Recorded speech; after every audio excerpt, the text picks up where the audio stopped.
Друзья, приветствуем вас на YouTube-канале Gagauzy Media. Это проект «Единомышленники». По горячим следам сегодня пройдемся по всем событиям, которые происходят в Кишиневе, в Камрате, в Народном собрании Гагаузии, в правительстве. Ну и у нас очень интересный гость, поэтому мы вам рекомендуем оставаться у наших экранов. Друзья, ставьте лайки этим нашим видео, дискуссиям, будьте с нами, пишите комментарии и, конечно, подпишитесь на наш канал, если вы этого еще не сделали. Ну а мы, Елена Карамит, Екатерина Жекова, единомышленники, начинаем, и оставайтесь с нами. Мы все хотим достойных условий жизни. Мы все хотим качественной медицины. Мы все хотим хорошие дороги и коммуникации. Мы все хотим высокие зарплаты и пенсии. Мы все хотим, чтобы работали законы. Мы все хотим лучшего для Молдовы, и это нас объединяет. Значит, мы единомышленники. Друзья, сегодня в нашей студии политический аналитик Андрей Андреевский. Здравствуйте, добро пожаловать в нашу студию. Приветствую вас, спасибо за приглашение. Очень мне здесь у вас понравилось, замечательно. Да, но вы знаете, мы давно хотели пригласить вас в свою студию, потому что мы следим за тем, кто из журналистов больше всего обсуждает те истории политические, какие происходят у нас в Гагаузии, и нам очень интересно ваше мнение, поэтому сегодня с вами хотим говорить о том, как и было сказано, что делает Кишинев, что делает Камрат, и почему так напряженно мы проживаем, последнее особенно в Гагаузии. Это уже с 2003 года началось напряжение, никак не спадает, а последние недели стали, как нам кажется, еще напряженными. А вы как думаете, что вы видите из всего того, что происходит? Ну, смотрите, для начала я вас немножко поправлю, потому что журналист – это все-таки профессия, которая предполагает более, скажем так, равноудаленную позицию. Я больше политический комментатор, политический аналитик, поэтому я себе позволяю быть субъективным. Я на многие вещи смотрю со своей точки зрения. Может быть, она не всегда правильная, но это моя точка зрения, которая базируется на совокупности моих знаний, опыта и общения с разными людьми. То, что я вижу сегодня, это, безусловно, у нас происходят очень такие горячие события, несмотря на то, что обычно лето у нас более тихое, люди разъезжаются в отпуска, не так все громко и шумно, как сейчас. Первый мощный скандал – это так называемый Вершара-гейт, который связан с высокопоставленными, не высокопоставленными, а родственниками высокопоставленных людей, которые выявились, в частности, двоюродная сестра президента Санду. И, в принципе, скандал вокруг Молдатса, где директор получал незаконно свои деньги, потому что он фальсифицировал свое CV. И этот скандал буквально плавно перетек в кризис отставки правительства. То есть правительство у нас, как мы знаем, подало в отставку. Сейчас временно исполняющий обязанности это господина Смакеску. Да. И это, на самом деле, то есть я бы не сказал, что это кризис прямо в смысле языковом, потому что у каждого термина есть понятие общепринятое языковое. Языковой кризис – это предполагает что-то страшное, серьезное. Я в этой отставке не вижу катастрофы, потому что есть парламентское большинство. А это значит, что они относительно легко могут выбрать новое правительство, и, в общем-то, ничего не произойдет. Более того, уже пришел четкий сигнал от Евросоюза, что их это не беспокоит совершенно, то, что произошло. И, в общем-то, я отслеживаю по социальным сетям, сторонники европейского вектора, тоже я не вижу у них какой-то паники по этому поводу. Поменяется премьер один на другого, и что?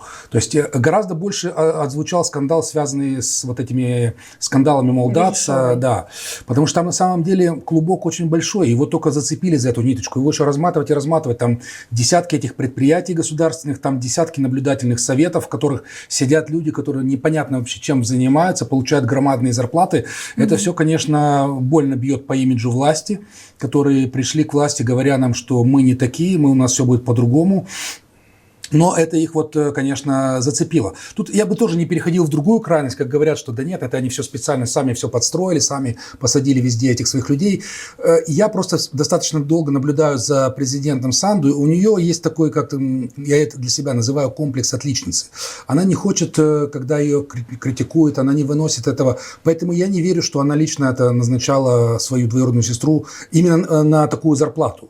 Потому что это слишком очевидная подстава, это слишком она прямо под танк себя бросает. Но тогда подстава в чем больше? В том, что она была принята туда на работу, либо в том, что такая заработная плата? Потому что изначально все мы знаем, что заработная плата вроде как 25 тысяч базовая. А это не так много. Это можно было бы простить даже Веришоре. То, что родственники президента работают, это нормально. Все люди имеют право на работу, в этом нет никакой проблемы. Проблема в том, что там совершенно завышенные зарплаты. И то, что она за прошлый год получила 1 000 000 леев, при том, что было сделано за год 9 пресс-релизов. Да. Вы извините меня, эта работа называется «Не бей лежачего». То есть сделать раз в 1,5 месяца бумажку на А4, написать и за это получать 1 000 000. Я сейчас прямо вот готов выйти из этой студии и пойти на такую работу работать. Я думаю, все так согласятся. Поэтому это неправильно. Вот в этом есть большая проблема. Я считаю, что этот вопрос уже не политический, это вопрос уголовный. Я считаю, что должно быть следствие, оно должно разобраться полностью по всем пунктам, кто виноват, кто допустил, какая связь между там директором и подчиненными. То есть, все, что делает следствие. И чтобы мы видели результат работы следствия. Да, вы говорите о том, что необходимо проводить расследование, об этом говорил и президент, что с этим нужно разобраться. Но считаете ли вы, что достаточно разобраться с этим предприятием, или это более глубокая проблема, с которой сталкивается сейчас наша страна? Я думаю, что это абсолютно недостаточно разобраться с этим предприятием, потому что это сбой в системе. То, что он сейчас это вскрылось. Это не то, что оно вот как бы появилось сейчас и сейчас же вскрылось. То есть никто не знает, что в остальных 75 таких предприятиях. Это на самом деле история, которой много-много лет. То есть это синекура, которая делалась десятилетиями. Туда назначали всяких нужных, правильных людей, которые получали зарплаты, особенно в этих наблюдательных советах, где там вообще люди практически ничего не делают. То есть, есть большое госпредприятие, и при нем типа совет, который его курирует, но они не работают в этом предприятии, они просто наблюдают за ним. И деньги получают. Да. Не везде. Есть где общественные должности, где это просто как, кто-то идет ради престижа, кто-то еще, но есть где очень хорошие зарплаты, прямо очень. И это проблема. Кстати, мы можем вспомнить, что первый звоночек был, и очень жаль, что тогда не отреагировало общество, это где-то год назад, когда расследование РАЙС показало, что в Молдова-Газ есть несколько пропагандистов, которые получают эти зарплаты, пророссийские пропагандисты. Потом выяснилось, что некоторые из них получают и в Приморье. Тоже, в общем-то, не коммерческая структура, и тоже почему-то платят деньги пропагандистам. Вот тогда эту историю надо было... Они ушли в отставку, тогда все как бы сделали выводы, но общество не раскрутило эту историю. Наверное, здесь история была связана именно с родственницей президента страны, поэтому, наверное, эта история больше задела и получила такой размах. Заметьте, что оно началось... Родственницу президента вытащили чуть позже. Это было второе расследование. Первое расследование ударило, потому что там сидит человек, с фейковым CV, что, в общем-то, тоже говорит о том, что его же кто-то тут проверял, кто-то назначал, кто-то лоббирует, кто-то из парламента, который признался, что мы там друзья детства, в одном дворе росли, что, в общем-то, тоже, по мне, неправильная характеристика, что значит друзья детства. Это, как говорится, хороший парень не профессия. Возникает такой вопрос. Если партия, которая приходила с целью соблюдать меритократию, да, или обеспечить меритократию, то могла ли эта партия вот это допустить, и является ли это очень серьезной ошибкой партии, которая нанесет какой-то серьезный урон? И можно ли спрашивать, простите, с партией, потому что их назначает же не партия, назначают определенные структуры власти? Я думаю, с партией надо спрашивать в любом случае, потому что они власть. Они должны, самое главное сейчас, если с них не строго спрашивать, они не сделают вывод. Они не исправят этот системный сбой. Потому что сейчас самое важное не то, что произошло, а то, что будет дальше. То есть будет ли сделана проверка во всех, как нам, кстати, они уже пообещали, что сделают проверки во всех госпредприятиях. Будут ли наказаны люди конкретные по этой истории? Вот если они это все сделают, то, в общем-то, этот скандал относительно безопасно пройдет для их имиджа. Хотя я уверен, что на 100% на следующих выборах, будь то парламентские или президентские, эту историю вытащат и будут ее... Но это будет история, которую много раз будут вспоминать, потому что это действительно некий шок, который пережило молдавское общество, потому что сложно поверить в то, что зарплата 150 тысяч леев. То есть за что? Как минимум вопрос, который задала сама госпожа президент, но он рождается в каждой голове. Только спрос госпожи президент такой, какой нет спроса ни с одного другого человека, который точно так же, как она, отреагировала на эту цифру 150. Давайте пойдем дальше. И мы уже увидели, что кто-то быстро сам подал в отставку, да, из этих должностей, а кто-то, ну я сейчас говорю о руководителе предприятия. Кожекарь? Да.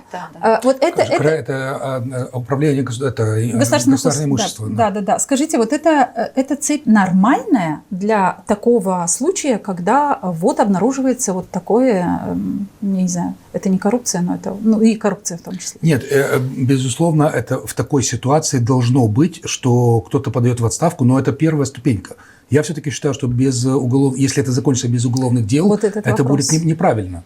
Потому что, это деньги народа. Вот то есть отставка – это все? Это есть решение? Вот в этом был мой вопрос. Мое мнение, что это не может быть решением, что в таких случаях должны быть обязательно уголовные расследования. Потому что вот я вам дам свежий пример. Мне человек один на другом канале, когда я давал интервью, звонил в студию и говорит, как так у нас пенсия 2000 лей, а кто-то получает 100 тысяч. Он абсолютно справедливый вопрос. Конечно. Потому что тот, кто получает эти 100 тысяч, это можно было бы прибавить пенсию какому-то большому количеству пенсионеров. Поэтому здесь по-любому должно быть уголовное расследование. И это же не ставка. То есть, если мы, допустим, вот в этом госпредприятии утверждена такая ставка. Но это не зарплата, это надбавки какие-то за какую-то дополнительную работу, которую не факт, что там была сделана даже основная работа.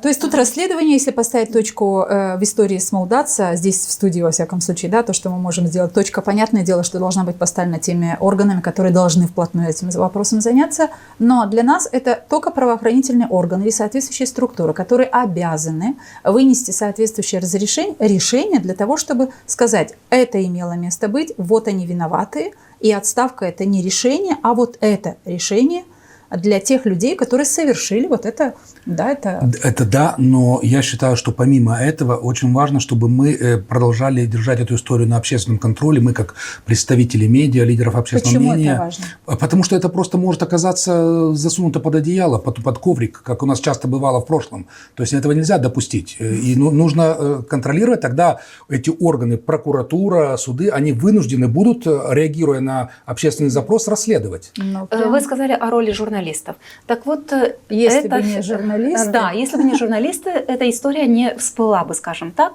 используем такой вот глагол.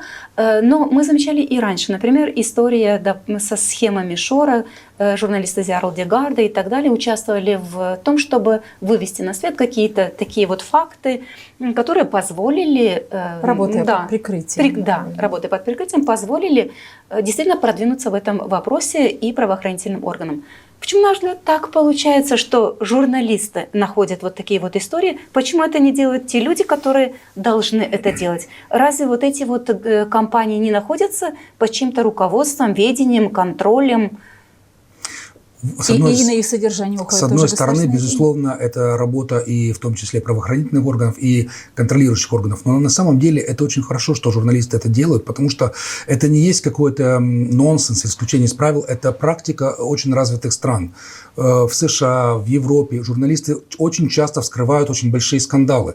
То есть классика – это Иран-гейт, который был много лет назад в США, когда журналисты тоже раскопали тему. Потом даже сейчас про Трампа, про действующего президента журналисты находят какой-то компромат, какую-то критику до него, про Байдена. То есть это нормально, в этом ничего плохого нет. И то, что у нас журналисты так стали работать, я считаю, это только надо поаплодировать, и молодцы, потому что это получается дополнительный контроль и дополнительный стимул. В следующий раз те же люди в прокуратуре, в полиции, в себе будут думать, вот сейчас, слушай, опять пойдут журналисты расследуют, над нами будут смеяться. Это для них будет стимул работать лучше. Господин Андреевский, давайте тогда поговорим о роли журналистов, вообще независимых журналистов в современном обществе. Потому что в нашем молдавском обществе, равно как и в гаговском, чаще всего независимые журналисты получают ярлык грантоеды. И точка. То есть, но как мы понимаем, именно эти люди, которые занимаются независимой журналистикой, которые, пишут проекты, получают гранты и достойно делают свою работу, они выявляют вот такие пороки. Оплачивают налоги, нужно сказать. И оплачивают налоги, точно так же, как любой другой предприятие. Этот ярлык грантоеды, его вешают, как правило, те люди, которые сидят на зарплате от разных партий. И мне кажется, что они в душе просто завидуют тем, кто получает гранты, и потому что на самом деле я, к сожалению, у меня нету грантов. Я бы хотел получать гранты, но у меня их нету. Вы не пробовали? Ну, это длинная, сложная история на самом деле. И пробовал, и были какие-то короткие гранты, но сейчас у меня в данный момент нет грантов. Но дело не в этом.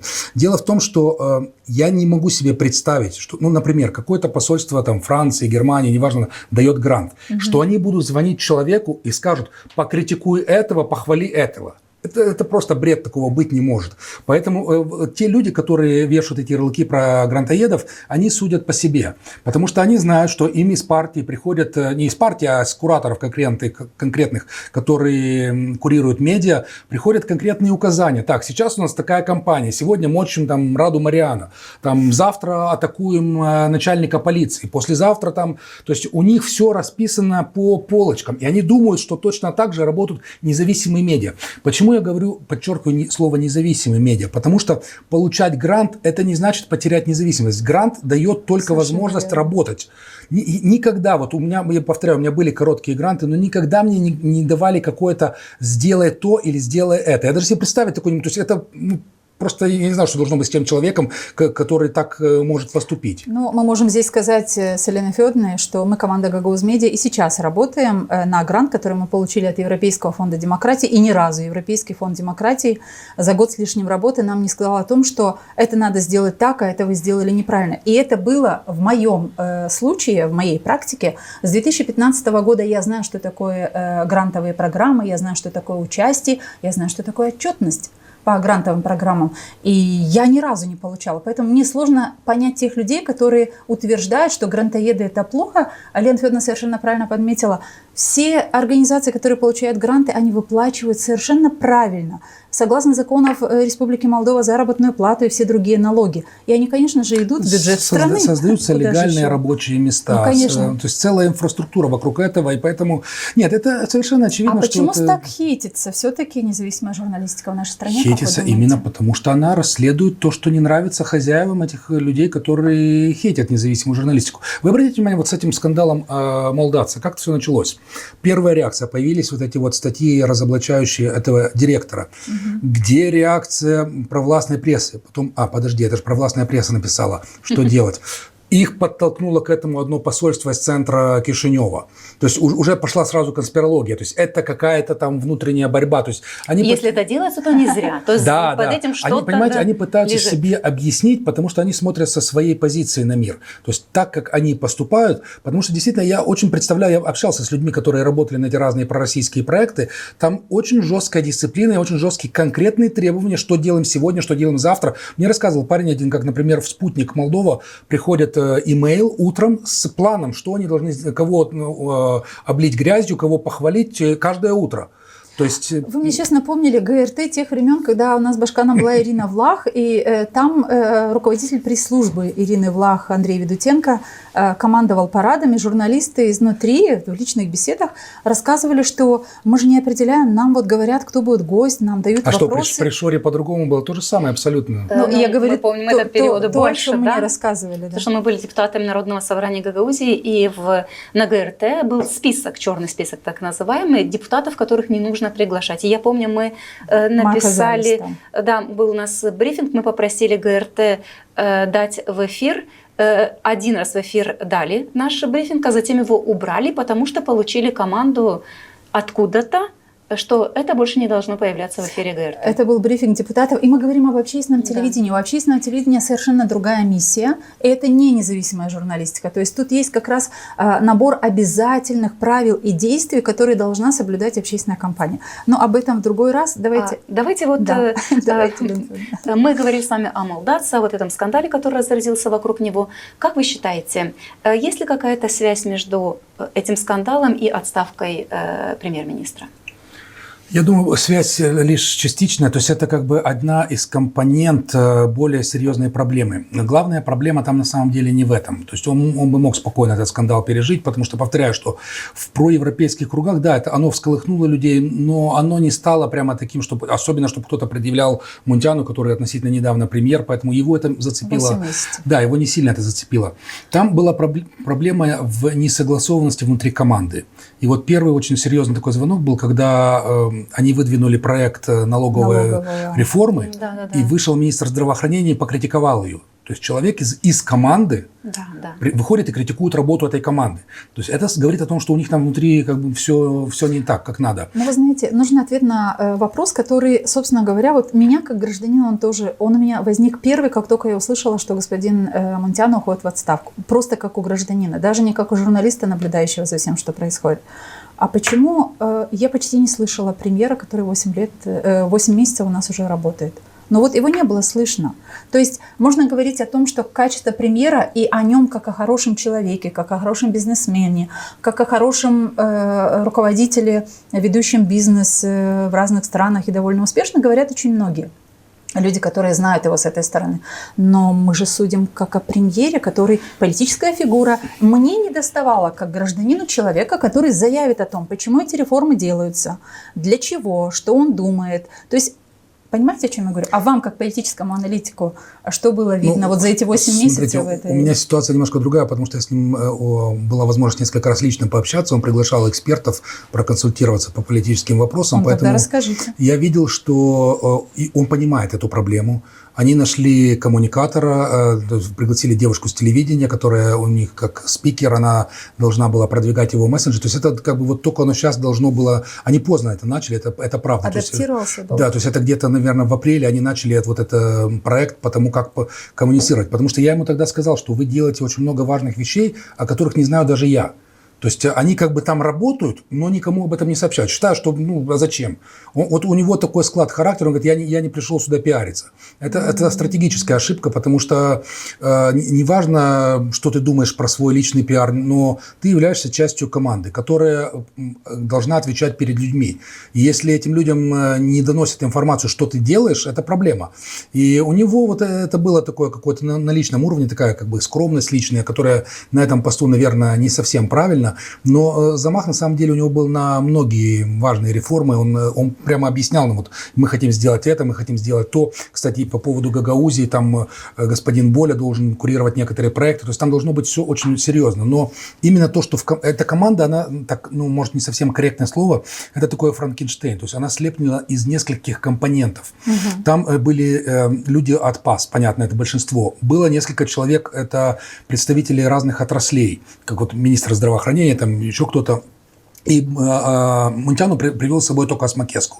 То есть, по сути, вот получилось, что как минимум 3 вот этих вот разнородные компоненты, они не ужились. Не то, что они не смогли. И 8 месяцев для того, чтобы дело в том, что, как команда, это, знаете, это как и в браке. Может быть, люди проживут и много лет, но не получается коммуникация. Поэтому здесь у них просто не получилось. Я в вашем голосе сейчас, когда вы рассказываете о этих личных встречах, о каких-то там обсуждениях, я в вашем голосе чувствую сейчас какое-то разочарование, что Мунтяну не премьер. Отчасти да, потому что вот то, что он нам рассказывал и показывал, оно выглядело очень хорошо, очень привлекательно. И это не было ради пиара, потому что он это рассказывал в очень узком кругу. То есть это был искренний разговор. Но то, что он бы, наверное, не смог это все реализовать, потому что если в команде нет согласия, тогда какие бы у тебя в голове не были прекрасные планы, ты их не сможешь реализовать. Вы знаете, после того, как пресс-секретарем был Даниэль Вода, действительно вот этот вот провал коммуникации, он очень ощущался. Людям просто не хватало разъяснений, что делает правительство, чем оно занимается. Но я думаю, что все мы очень хорошо помним, как этот премьер-министр был назначен, и мы все помним те ожидания, которые были, потому что после Дарины Ричана все говорили о том, что это человек-технократ, это человек, который имеет успешный бизнес, это человек, который состоялся сам и сможет привнести в нашу молдавскую политику что-то значимое. Уходящих обычно критикуют. Вы бы что бы отметили? Вот в нескольких штрихах положительные аспекты за эти 8 месяцев. Я не хочу его критиковать принципиально, потому что я считаю, что это... У меня для этого нет повода. И единственное разочарование – это то, что он не смог слепить команду. Это очень важно. Но то, что это был... Я вообще всегда на протяжении всей своей истории комментирования политики, я предпочитаю премьеров-технократов. Многие с этим не согласны, говорят, что должен быть в первую очередь политика, там, технократ как повезет. Да, у него был перекос, он был слишком технократ и вообще не политик. Это минус. Но дело в том, почему я отдаю предпочтение технократам, потому что для него важнее прагматические результаты. И технократ может себе позволить непопулярные реформы, потому что политик всегда думает, что у него будут выборы. Ну да, будут ли за него голосовать. Налоговая реформа, другие такие вот такого рода фундаментальные реформы, они всегда непопулярны. Хорошо, тогда какой ответ может быть на вопрос, а почему технократ, господин Мунтяну, как вы говорите, он больше технократ был, почему технократ запустил эту реформу, и она получилась провальной, потому что пришлось отзывать? То есть как? Потому что они не согласовали в команде, потому что они не проделали работу, его министры должны были сделать работу по направлениям. Да, но министры работают так, как руководит премьер. Так вот, я говорю, что к нему главная претензия, что он не смог сделать команду. Потому что по-нормальному, до того, как они эту реформу озвучили, он должен был от каждого министра получить фидбэк. И не просто его личное мнение, а министр должен был пообщаться, то есть, условно говоря, министр здравоохранения с руководителями больниц. Но это, видимо, и произошло, поэтому он выступил с критикой. Министр транспорта там пообщаться с представителями отрасли, министр сельского хозяйства и так далее. Этого всего не было. Поэтому, когда они опубликовали реформу, на следующий день полетела со всех сторон в них критика. Это значит, что никто не был готов, и они внутри не знали подводные камни своей же реформы. Может быть, это как раз вот этот итог того, что технократ и не мог предусмотреть, что так будет, а политик, если бы предлагал бы эту реформу, он точно знал бы, что обсуждение и продвижение этой идеи и продвижение обсуждения на широких массах даст больший эффект. Замечательный пример. Простите, я хочу просто добавить, чтобы ваш ответ был такой вот с разных сторон. У нас есть и другая реформа, административно-территориальная. Вот ее как раз-таки начали, сначала продвигали там, в населенных пунктах, просили мнения, примаров и так далее. Но и здесь была критика. К ней подошли же по-другому. Критика – нормальное явление. Любые большие реформы всегда критикуются, и в этом ничего плохого нет. Чем больше критики, тем больше шансов сделать реформу более правильной, более качественной. В этом совсем нету проблемы. Проблема есть именно в том, что вот они к этой реформе, и в первую очередь к финансовой реформе, подошли слишком формально, слишком, то есть они не захотели пообщаться с людьми. И из-за этого они ну, безусловно, тут даже никто не будет спорить. Это главный его прокол. И это, возвращаясь к нашему первому вопросу, от чего это все произошло, то есть это все произошло именно от того, что команда не получилась. То есть это не был единый организм, который работает как часы вместе от начала до конца. И у каждого были свои отдельные хорошие намерения, но вместе они не сработали. Нам нужно... Да. Если есть вопрос, перейдем к Гагаузии затем. Да. Мы говорим о том, что сейчас президент страны встречается с представителями разных партий для того, чтобы найти кандидатуру и затем представить ее парламенту Республики Молдова на утверждение. Как вы считаете, насколько верно выражение, что каждое новое правительство – это равно новому подходу к решению тех проблем, которые есть в стране? Это будет зависеть от того, кто будет премьер-министр, потому что подход, на самом деле, у каждого человека свой. По-любому, любой новый премьер – это будет новый подход, но просто насколько он будет радикально отличаться, потому что сейчас обсуждаются очень разные кандидатуры. Обсуждаются люди, которые непосредственно из команды ПАС. Это одна история. Обсуждается бизнесмен. То есть это почти повторение истории с Мунтяном, тоже человек не из партии, человек со стороны. Обсуждают даже, это, наверное, на уровне просто поговорить, обсуждают господина Гросу, спикера парламента, чтобы он стал... Предлагает его, Почему поговорить? Господин Анатол Шалару считает, что Гросу должен выдвигаться. Нет, многие говорят на полном серьезе об этом, и это распространенная практика в Европе, когда лидер партии, он возглавляет правительство.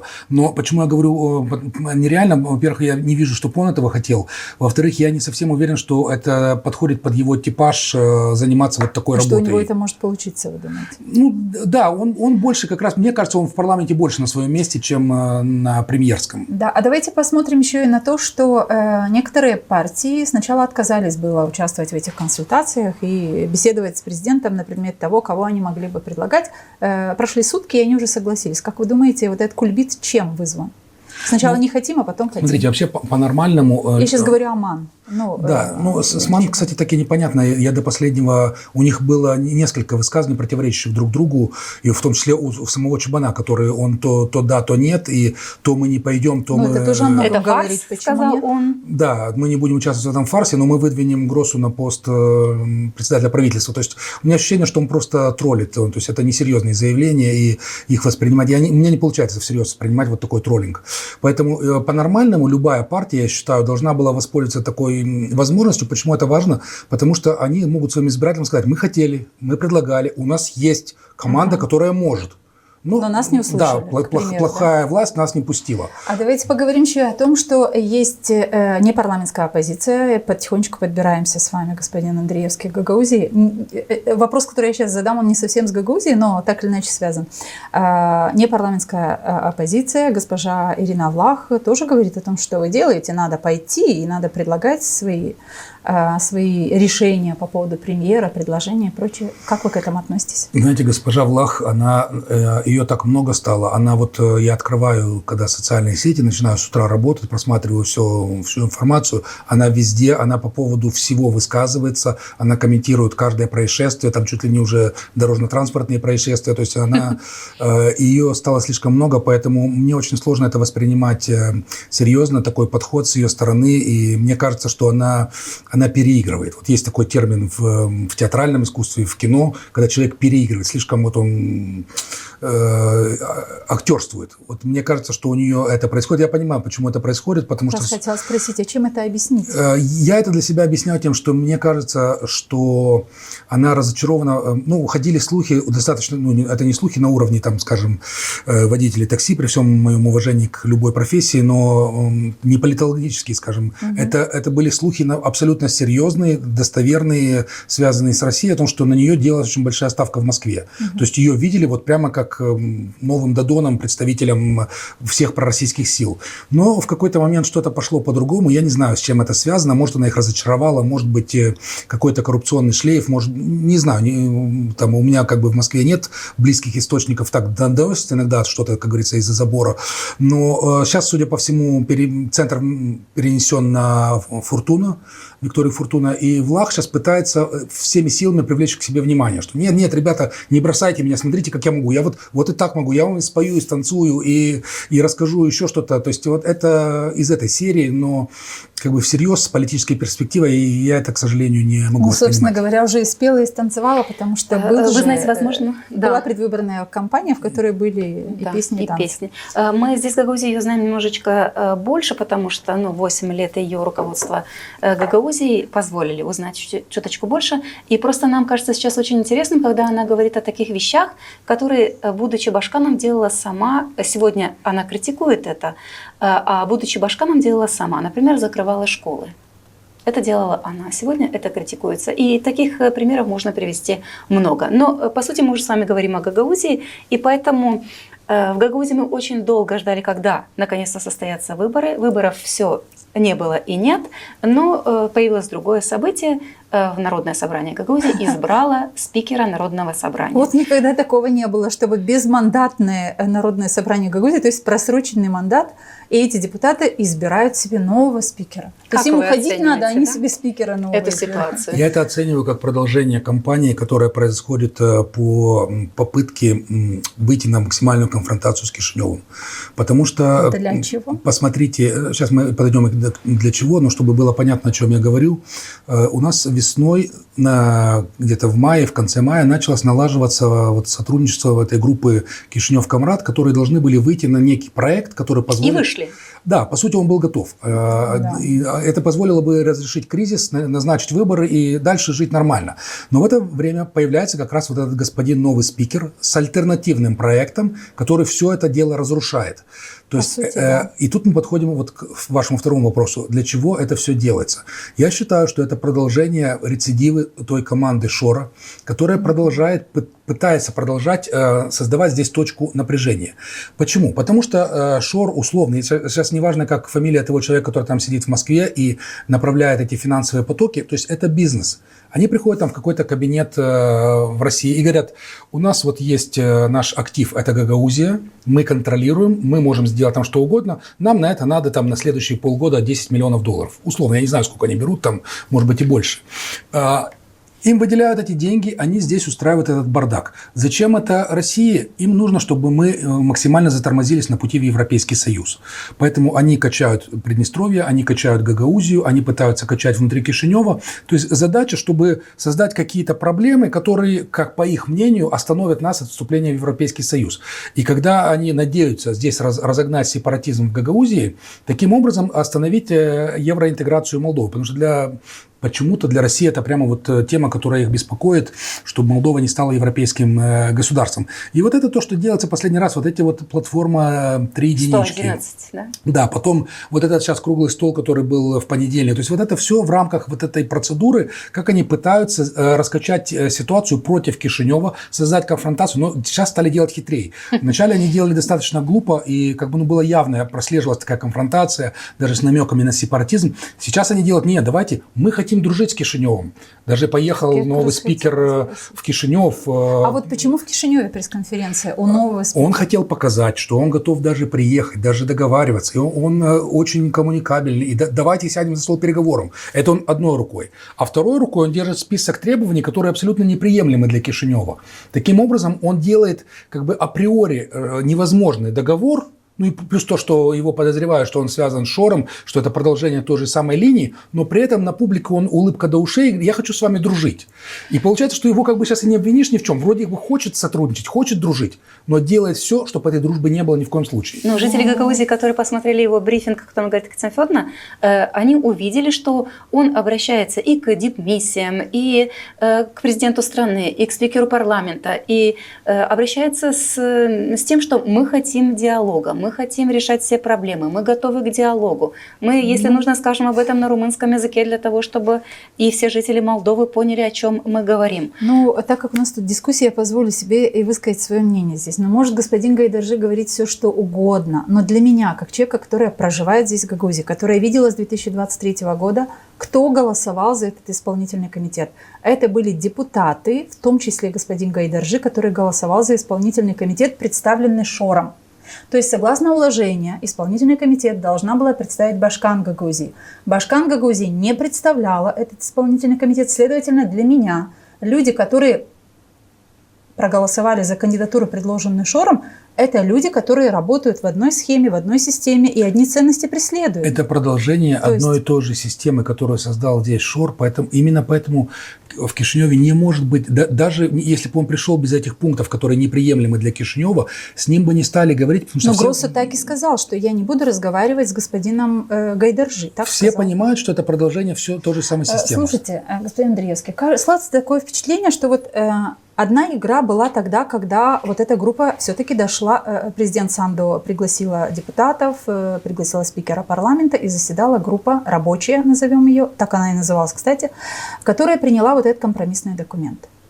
Но сейчас, когда вот эти события происходят с Валентином Гайдаржи, когда первый альтернативный документ, второй альтернативный, теперь уже третий, его избрали, я понимаю, что даже тогда, когда была первая рабочая группа, это тоже была игра.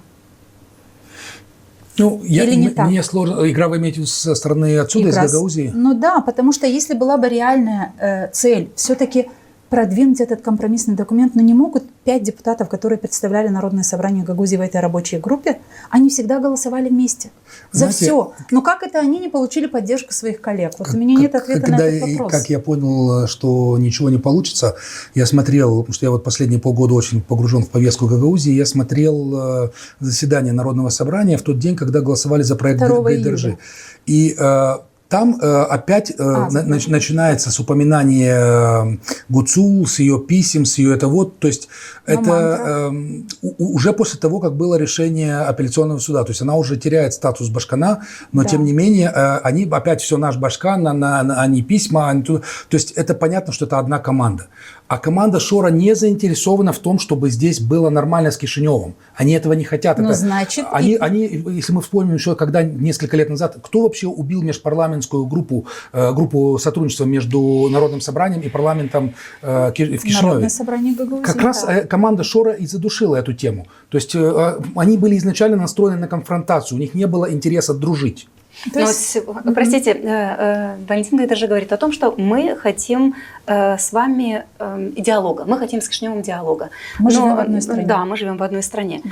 Я слушала этот брифинг и думала о том, что, как люди, которые вышли на диалог, и президент, и спикер парламента, и депутаты Народного собрания, парламента Республики Молдова, среди которых был и Гагауз Александр Стояноглу, который тоже участвовал в работе этой группы, были представители депутатов Народного собрания Гагаузии, проработали документ. Документ был готов, его нужно было только утвердить. То есть гагаузская сторона этого не делает. Мне показалось даже странным, на что надеется человек или не надеется. Или он просто ожидает отрицательного ответа, и этот отрицательный ответ тоже будет использован в этой игре. Я думаю, что именно в этом как раз был смысл. Они изначально не хотели договариваться ни о чем, потому что им это не нужно. Верно. То есть у них есть своя повестка, свой план. Вопрос, да. Это самый главный и сценарий. В принципе их устраивают только два варианта. Вариант А – это повторить, опять протащить своих людей везде, включая на пост Башкана.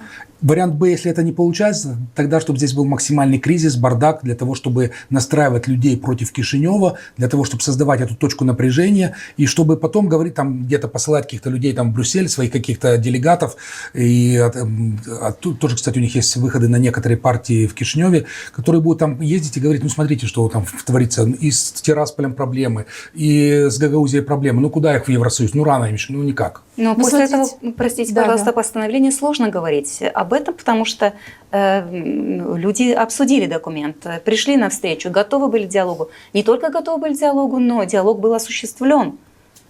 Слушайте, смотрите, то есть получается, что на поверхности лежит идея о том, что это затягивание. Вот как можно дальше затянуть, почему? Потому что, как вы правильно сказали, на мой взгляд, надо провести еще раз тех же депутатов, которые будут составлять прошоровское большинство. Да? Извините, не тех же, но таких же. Вот я бы сказал, лучше такого. И тех же в том числе, сейчас поверьте мне, да. Очень много депутатов этого созыва хотят видеть себя в следующем созыве, 8-м. Очень много таких депутатов. И получается, что это и есть основная цель – затягивание. А почему? Потому что они не хотят вот этого фильтра, который предлагает Кишинев, да? Потому что ценз оседлости не устраивает, потому что если этот фильтр, то тогда некоторые депутаты не смогут больше выдвигаться как кандидаты. И это действительно это для них угроза. Знаете, что на самом деле самое страшное сделал здесь Шор, это даже не то, что он на выборах там подкупал людей или еще что-то, он развратил местную политическую элиту. То есть он привел к их деградации, потому что эти люди уже не хотят быть просто гагаузскими политиками, они хотят и дальше получать халявные деньги, и уже не важно за что. То есть я прямо наблюдал, это происходило у нас на глазах, со стороны это все было видней. Как мы можем вспомнить, тот же Константинов вначале критиковал Шора, когда он появился, потом поехал к нему в Израиль. Потому что торговался. Вот, то есть вот этот процесс происходил, когда Шор один за другим скупал всех, кто здесь, кого ему удалось купить. То есть не все продались, но тем не менее, вот то, что он сделал, вот это, наверное, самое страшное, потому что сейчас эти люди будут все время хотеть, это как наркоманы, они все время Шор бы это не сделал, согласитесь, Шор бы этого не сделал, если бы не было отклика Ходакова отсюда, если бы ему не предлагали бы, если бы ему не разрисовали бы, что мы это можем, потому что, если уж вспомнили про визит наших представителей гагаузского общества туда, то это был спикер Народного собрания Гагаузии. Мы знаем, где он сейчас. Вернее, мы не знаем, где он сейчас, но его нет в Народном собрании Гагаузии. Он в статусе сбежавшего. Мы знаем, что там был Илья Узун, который сейчас, понимаем, что делает. То есть он продолжает, он столько, сколько сейчас Илья Узун читает с бумажки, он никогда в жизни столько не читал. Та же самая линия, абсолютно, да. И Михаил Влах, который на блюдечке золотой каемочкой подал Шору ГРТ. И это люди, которые поддержали сейчас и инициативу постановления, которые были подготовлены Валентином Гайдарже, и кандидатуру его на заседание Народного собрания очень активно поддержал Илья Узун. Мы уже теряемся в догадках, а кто у нас Михаил Влах. Вот то он советник, то он там не знаю кто. Но, то есть, смотрите, получается, что Шор, нельзя с вами не согласиться, все то, что сделал здесь Шор, мы даже не знаем, как это... У нас и так не было политической элиты крепкой. которая могла бы представлять из себя такую политическую элиту, которая отстаивает прогагаузость, которая отстаивает действительно интересы гагаузов, жить в гагаузской автономии и отстаивать свои полномочия. Я убеждена. Сложно себе представить, что в Гагаузии люди понимают, что ЦИК и ЦИС, и почему из-за этих двух слов столько вражды и борьбы, собственно говоря. Я знаю, что люди сегодня уже даже не ожидают выборов, потому что вот этот цирк, который в Народном собрании Гагаузии, пусть они меня простят, конечно, я имею в виду не всех депутатов, есть депутаты, которые уже отказались даже участвовать в этих заседаниях, потому что нельзя обвинять людей в том, что они хотят свое достоинство, не марать, а сохранять. И это право того человека, даже если он работает в статусе депутата. Чем это все закончится? Это все закончится тем, что так или иначе выборы когда-то будут. И что будет делать страна? Потому что Конституционный суд работает, но решения еще нет. Я думаю, что я не могу за это ручаться, но я все-таки предполагаю, что решение будет не в пользу этих людей, которые хотят сохранить старый порядок. Я считаю, что на пользу Гагаузии будут выборы с фильтрами, чтобы отсеять вот этих вот всех проданных, перепроданных товарищей, чтобы действительно были достойные представители Гагаузии, которых люди уважают, которые здесь, они именно за Гагаузию. Я вам хочу привести пример, очень характерный. Вот сейчас 6 июля, день памяти депортированных людей. Гагаузы пострадали очень сильно от этой депортации. Я читал, что 11 тысяч семей были высланы. То есть это 35 тысяч человек. Да, то есть почти 40 тысяч человек в одну ночь выселили просто в этих вагонах, как животных. Запихали в вагоны и отправили. Кто из патриотов, вот этих патриотов в кавычках, которые сейчас бегают, кричат, какие они гагаузы, кто вспомнил об этом в этот день? Я никого не видел. Они не вспоминают не только эту дату, мы никогда не видели в День памяти жертв голода, и в тот день, который, как депутаты Народного собрания, мы утвердили 19 октября, не в день, который позже уже и Республика Молдова приняла и отмечается, их поэтому нет. Смотрите, то есть эти игнорирование этой части истории всеми так называемыми оно патриотами. показательно, потому что на самом деле эти люди, они за те деньги, которые приходят им от Шора, от Москвы, то есть они отстаивают интересы русского языка в Гагаузии, образования на русском языке, отстаивают какие-то даты, связанные с российской историей. Я ничего не говорю против, хотят гагаузы симпатизировать российской истории, да, ради бога, любой человек имеет право на что угодно, пока это не нарушает закон.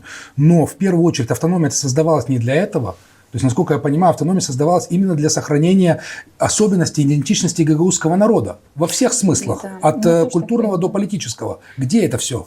Вы сказали патриоты, да? И у вас есть такое вот высказывание, да.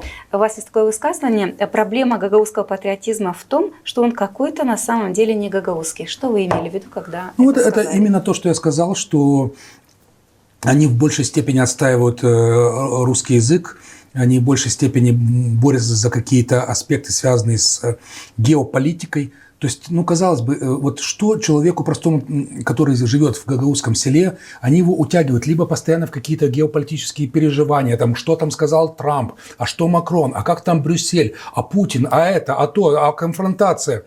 Дайте человеку хлеб, дайте ему возможности какие-то. И это как бы у них идет одна часть. А вторая часть – это то, что вот утягивание в местную политику, связанную с пророссийскостью, с русским языком. Опять-таки, мы с вами говорим на русском языке. Я ничего не говорю против русского языка. Я сам им пользуюсь. Это мой основной язык. Так сложилось. И у многих жителей Молдовы так сложилось.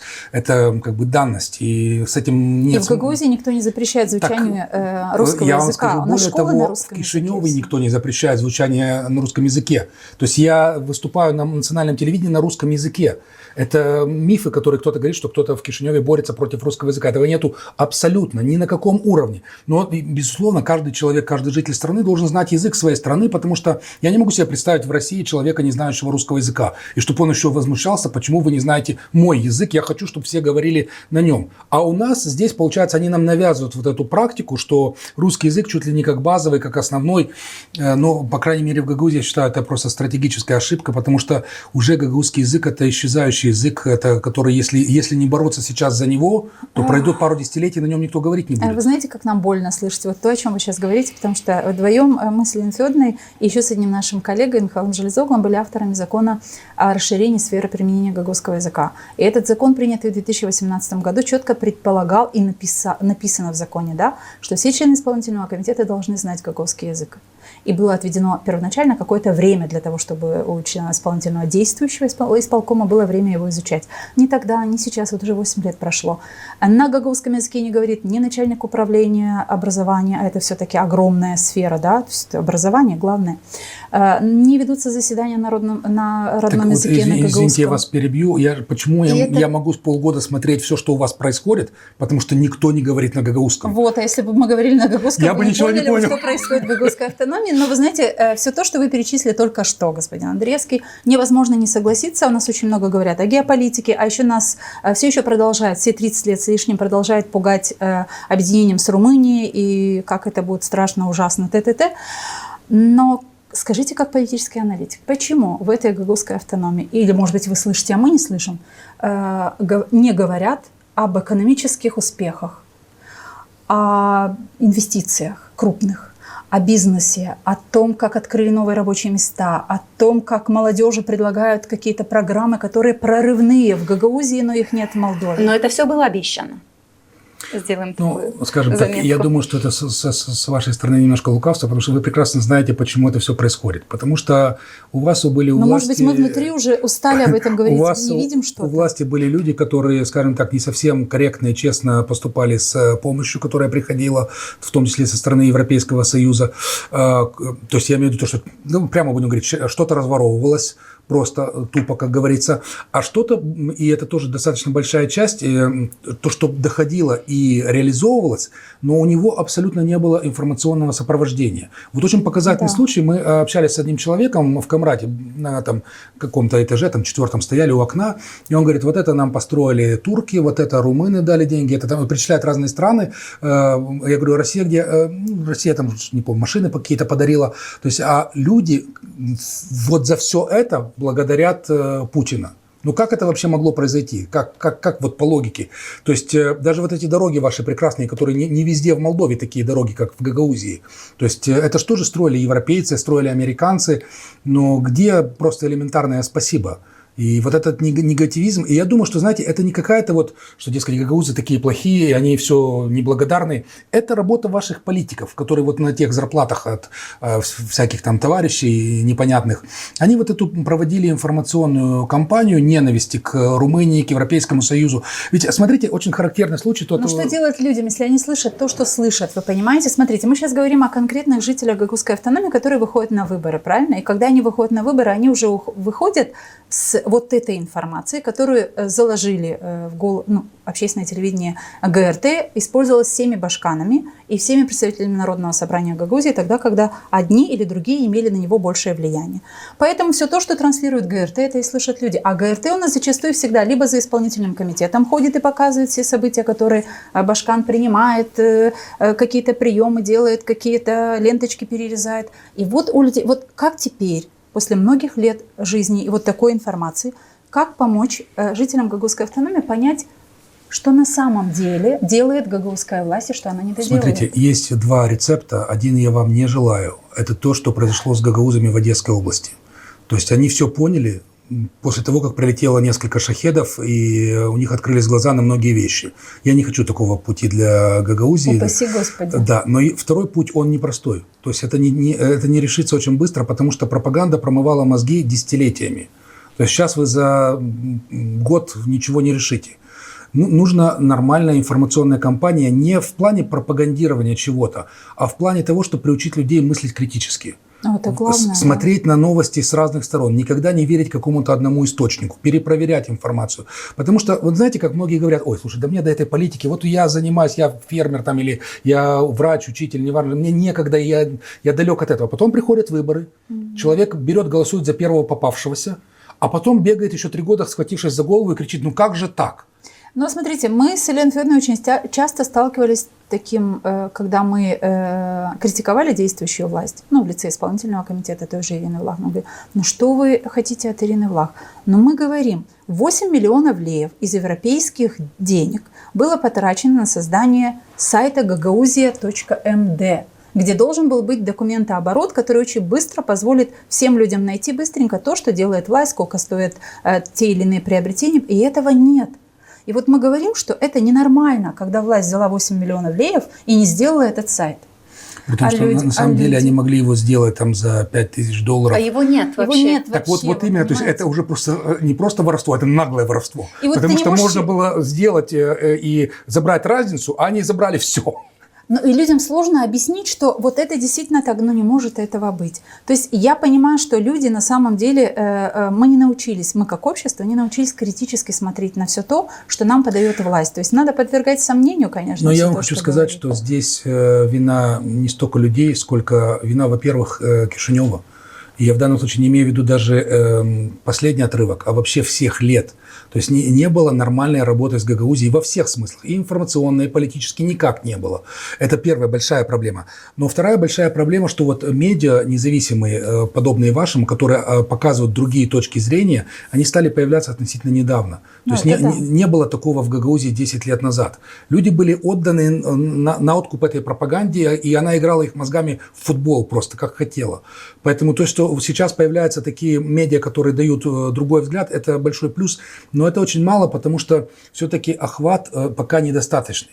То есть в вашей компании и другим подобным вам нужно масштабировать свое влияние, свои возможности. Потому что без этого ничего не получится. То есть именно вот через мягкую силу, через общение с людьми, с разъяснением, научить их взглянуть на политику с разных сторон, научить их вспоминать, что было раньше. Почему, да, какие были обещания, кто из политиков проворовался, почему вы об этом забыли, давайте вспомним. То есть вот эти вот все вещи, это не простой путь, это не решится за год-два. Вы говорите о том, что необходимо прививать навык критического мышления. Но если мы попытаемся оценить, да, это и делают, когда говорят о том, кто участвует в выборах, и процент, допустим, людей пожилых, он больше, чем процент, допустим, молодых, которые участвуют в выборах. Так вот, проценты людей, которые в основном выходят на выборы, эти люди, они меньше смотрят такие программы, как мы, для этого нужно войти, допустим, зайти в интернет и так далее. Это люди, которые смотрят, например, в Гагаузии ГРТ, которые очень долго... покрытие. Да, 100% покрытие на территории нашей автономии. И очень долго 12 миллионов ГРТ служила тем людям, которые были у власти в Гагаузии. И вот этот период, когда у власти была ставленница Шора, и сейчас, и раньше, когда у власти была Ирина Влах. И, к сожалению, вот те месседжи, которые распространялись, они действительно стали частью мыслей жителей нашей автономии. И вы правы, что менять очень сложно. Вы знаете, я хочу к вашей мысли, которую вы сказали только что, виноватый Кишинев. Вот давайте про вину Кишинева поговорим еще чуть больше. Почему? Потому что мне кажется, что сейчас, последние 3 года, с 2023 мы говорим о том, что Гагаузия оказалась в изоляции. Но я в последнее время пытаюсь анализировать и быть честной по отношению к тому, как я размышляю тогда, когда даю для себя хотя бы оценку тому, что было 10 лет назад, 15 лет назад, сейчас. Потому что я вот с 93 года я точно слежу за тем, что происходит в Гагаузской автономии. У меня сложилось такое впечатление, что сначала Гагаузию в изоляцию Кишинев бросил. Потому что с самого начала не было хоть какого-нибудь от Кишинева активного подтверждения того, что мы одна страна, у нас общие интересы, мы живем в одной семье, нам дороги и гагаузы, и болгары, и украинцы. То есть можно, конечно, понять, что с момента получения независимости страна была занята какими-то другими вопросами, но не 30 же лет этим заниматься. Я абсолютно с вами согласен. Я считаю, что это не было вообще сделано ни в каком виде. Это на самом деле провал работы с национальными меньшинствами. Он просто на примере Гагаузии это более выпукло видно, потому что это район такой, к своей конкретной уже территория с своим статусом, с автономностью. То есть мы даже вот когда ехали, говорили по дороге о том, что у вас здесь сформировалось такое количество лидеров общественного мнения, медиа, политиков, каких-то групп, которые между собой борются. Такого больше ни в одном районе районе Молдовы нет. То есть это, поэтому здесь вот эти процессы были видны выпукло, но на самом деле провал был и по всем остальным национальностям тоже. Потому что я вот как представитель украинской общины, я знаю, что у нас, несмотря на то, что 5-й год идет война, то есть у украинцев Молдовы неоднозначное отношение к этому. То есть кто-то говорит, а что, ну нормально, Путин прав, молодец. То есть да, их с каждым годом становится все меньше, таких людей, потому что так или иначе есть родственники, доходят оттуда новости о том, у кого-то там вчера дом взорвался, у кого-то убили кого-то близкого. То есть люди меняются, но то есть это говорит о том, что не было формирования общей молдавской политической нации, общего патриотического некого сообщества. На это вообще как-то смотрели сквозь пальцы. И несмотря на то, что были какие-то отдельные отголоски, иногда кто-то пытался что-то об этом говорить, но дальше слов ничего не шло. Потому что я думаю, что если бы тогда все это было, если бы четко и ясно было дано понять гагаузам, что да, мы один политический народ, одна политическая нация, но вы гагаузы со своей культурой, языком, культурой, самобытностью абсолютно, мы в этом вас поддерживаем, но мы вместе одна страна, у нас общее будущее, мы вместе двигаемся. Я вам скажу больше того, кишиневские политики боятся Гагаузии. Я имею в виду, боятся не в плане физическом, а это политический страх. То есть у них есть уверенность, что им здесь нечего ловить, им здесь не рады, они здесь чужие. Здесь... Но, наверное, не все, потому что политические партии левого толка, они здесь комфортно себя чувствуют. Ну, мне кажется, что они больше это делают вид, потому что, например, мы можем вспомнить, что коммунисты в свое время здесь проиграли социалистам, тогда еще, когда был Крылов во главе партии. То есть, несмотря на то, что коммунисты по Молдове были мега популярными, а гагаузы их наказали за то, что там Воронин много чего наобещал и не сделал. Потом, и сказал. Да, потом, опять-таки, с социалистами тоже не сказать, что у них прямо результаты, особенно когда пришел Шор, тоже, то есть Дадон, он вообще как бы по жизни оптимист, он всегда, помните, когда пролетел на всех выборах, у него появилась на Фейсбуке надпись «Все только начинается», дескать, мы еще ого-го, мы еще покажем. Ну, как бы с тех пор он все показывает, поэтому это просто его как бы черта характера. Но в реальности я вижу, что они здесь понимают, что им ничего не светит, и поэтому даже не пытаются. Но я всегда говорю, что это ошибка, потому что, хорошо, вот, допустим, тот же ПАС, они понимают, что проевропеец здесь не может победить, и проевропейская партия здесь не победит. Но вот и изолируют таким образом Гагаузию, мы туда не пойдем. Но я всегда говорю на всех площадках, что, хорошо, ставьте себе план не победу, ставьте себе план внедрения и участия в местную атмосферу. То есть у вас на выборах получается трибуна, приходите, рассказывайте людям свою позицию. Пусть у вас не будет массовой народной поддержки, но за вас проголосуют, там, условно говоря, 5%, 10%, это уже будет достижение. Ну, смотрите, чаще всего можно услышать от политиков молдавских, что 4%. Ну, что там? Ну, что там тратить силы? Я лучше пойду в другой... Поставить теперь забор и не это вот сейчас то, что сейчас происходит, они платят вот за такой подход. Так вот, мне кажется, что сейчас вот как раз, опять же, этой правящей власти досталось, но это нормально, что достается, потому что люди заявили, что они хотят быть правящей властью, вот вы получили доверие, люди вам доверились, теперь надо во всех этих вопросах разбираться и принимать какие-то решения.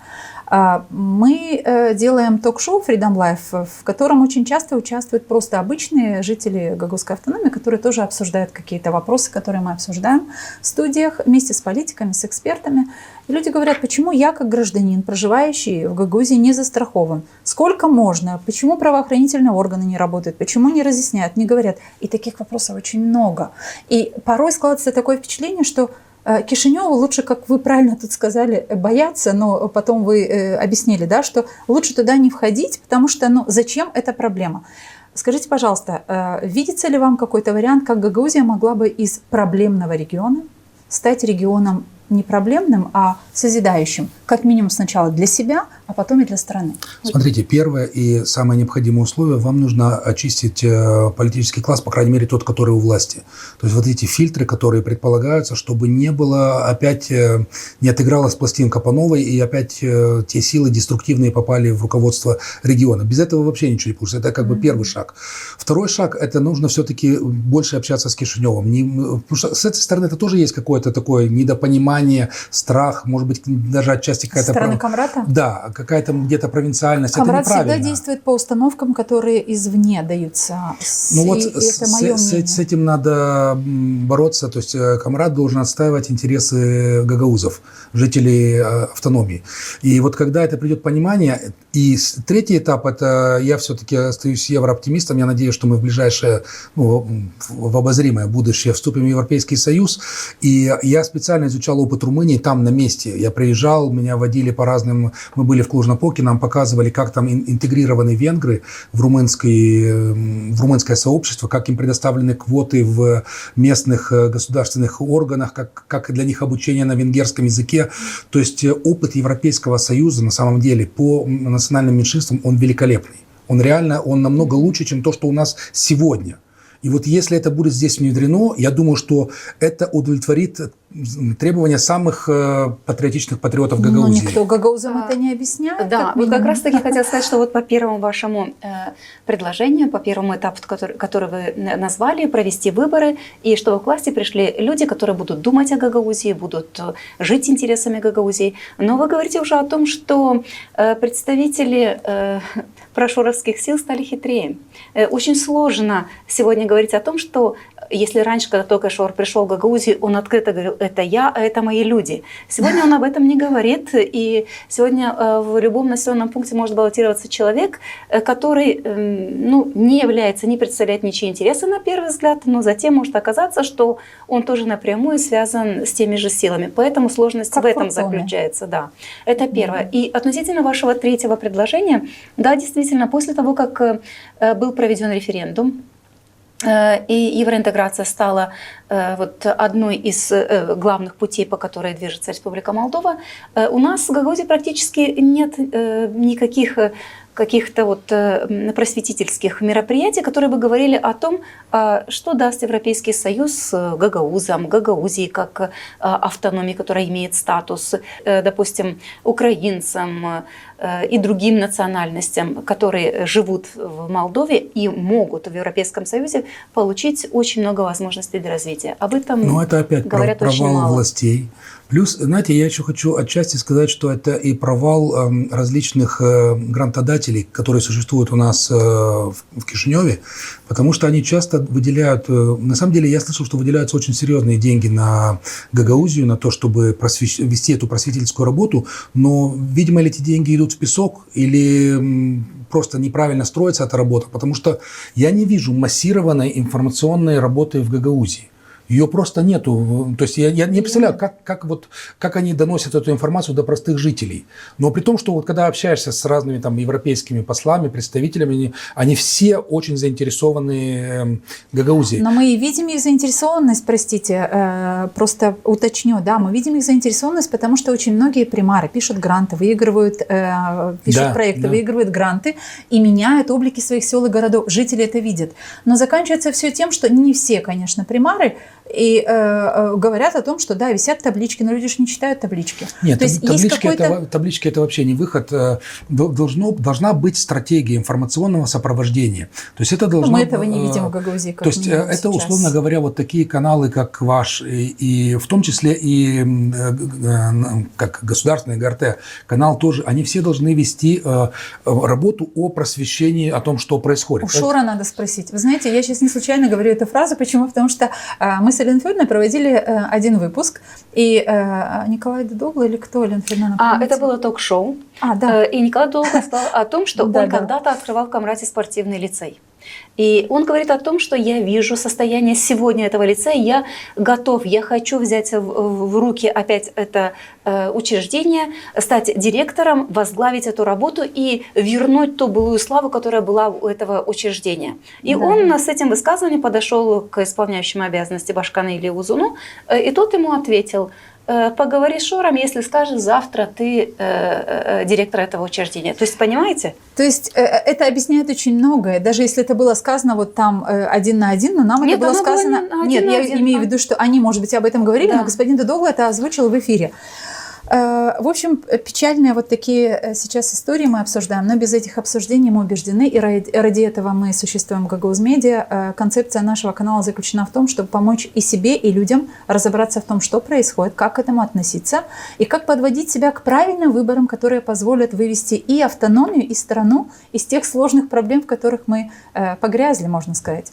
Искренне благодарим вас за то, что вы сегодня были... Спасибо, что пригласили. Я буквально фразу в завершение хочу сказать, что очень важно не навязать людям какое-то определенное мнение, а очень важно навязать людям привычку думать. Потому что в политике это самое важное, чтобы человек сам научился понимать, разбираться, кто на правильной стороне, кто его использует, кто его дурит.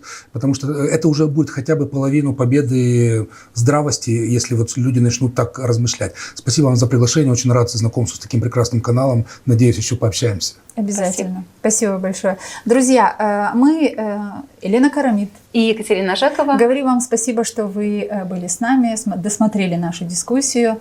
Подпишитесь на наш канал, если вы этого еще не сделали. И я позволю себе, мне кажется, очень хорошо сказал господин Андреевский в завершении этой дискуссии, надо развивать себе привычку думать. Тогда это хорошее спасение от многих бед. Оставайтесь с нами. Мы все хотим достойных условий жизни. Мы все хотим качественной медицины. Мы все хотим хорошие дороги и коммуникации. Мы все хотим высокие зарплаты и пенсии. Мы все хотим, чтобы работали законы. Мы все хотим лучшего для Молдовы, и это нас объединяет. Значит, мы единомышленники.